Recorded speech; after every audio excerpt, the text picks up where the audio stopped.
Like so many of the efforts made in my case, whether they were from parliamentarians, presidents, prime ministers, the Pope, UN officials and diplomats, unions, legal and medical professionals, academics, activists, or citizens, none of them should have been necessary. None of the statements, resolutions, reports, films, articles, events, fundraisers, protests, and letters over the last 14 years should have been necessary.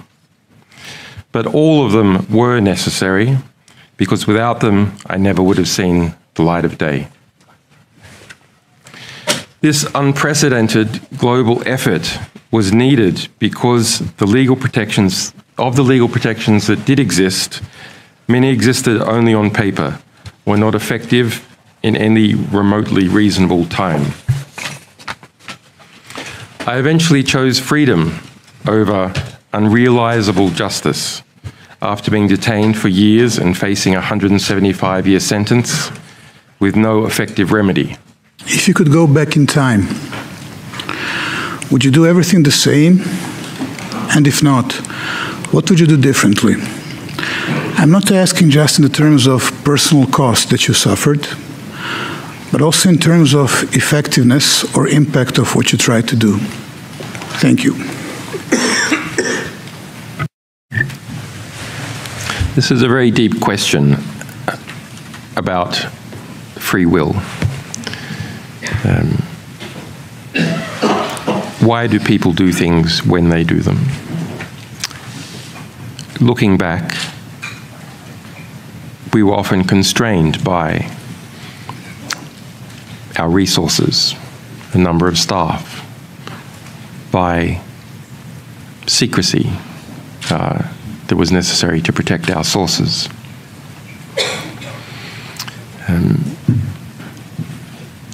If I could go back and have a lot of extra resources, of course, political approaches, media approaches could have maximized even further the impact of the revelations that we made. But I suppose your question is trying to say, well, were there any knobs that could be turned in hindsight? Of course, thousands of small things. I was not from the United Kingdom. I had a good friend in the United Kingdom, Gavin McFadden, who was an American journalist, a very good man. But it took me time to, once I was trapped in the United Kingdom, it took me time to understand what UK society was about, who you could trust, who you couldn't trust, the different types of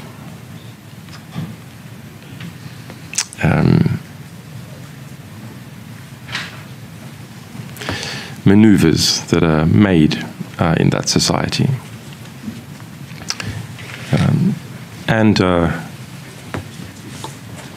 There are different media partners that perhaps we could have chosen differently. Justice, for me, is now precluded as the US government insisted in writing into its plea agreement that I cannot file a case at the European Court of Human Rights or even a Freedom of Information Act request over what it did to me as a result of its extradition request. I want to be totally clear. I am not free today because the system worked. I am free today after years of incarceration because I pled guilty to journalism. I pled guilty to seeking information from a source. I pled guilty to obtaining information from a source. And I pled guilty to informing the public what that information was.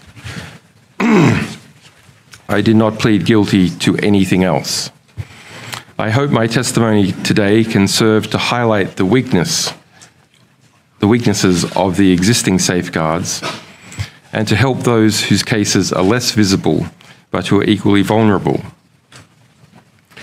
As I emerge from the dungeon of Belmarsh, the truth now seems less discernible, and I regret how much ground has been lost during that time period, how expressing the truth has been undermined, attacked, weakened, and diminished.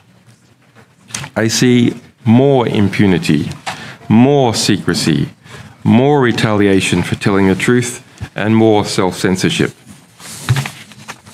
It is hard not to draw a line from the US government's prosecution of me, its crossing the Rubicon by internationally criminalizing journalism, to the chilled climate for freedom of expression that exists now. But transnational repression is also conducted by abusing legal processes. The lack of effective safeguards against this means that Europe is vulnerable to having its mutual legal assistance and extradition treaties hijacked by foreign powers to go after dissenting voices in Europe. In Michael Pompeo's memoirs, which I read in my prison cell, the former CIA director bragged about how he pressured the US Attorney General to bring an extradition case against me in response to our publications about the CIA.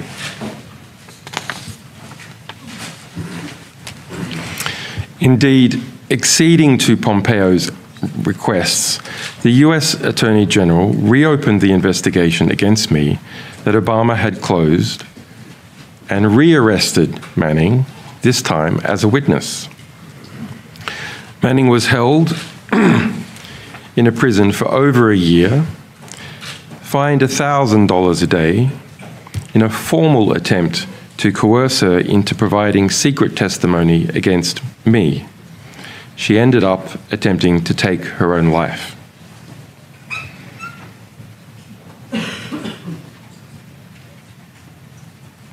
We usually think of attempts to force journalists to testify against their sources.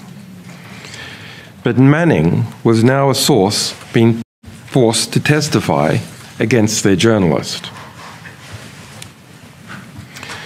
By December 2017, CIA Director Pompeo had got his way, and the US government issued a warrant to the UK for my extradition. The UK government kept the warrant secret from the public for 2 more years, while it, the US government, and the new President of Ecuador moved to shape the political, the legal, and the diplomatic grounds for my arrest.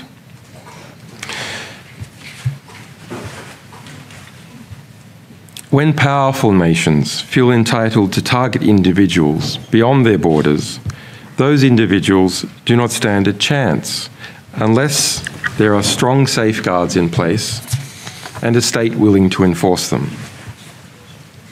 Without this, no individual has a hope of defending themselves against the vast resources that a state aggressor can deploy.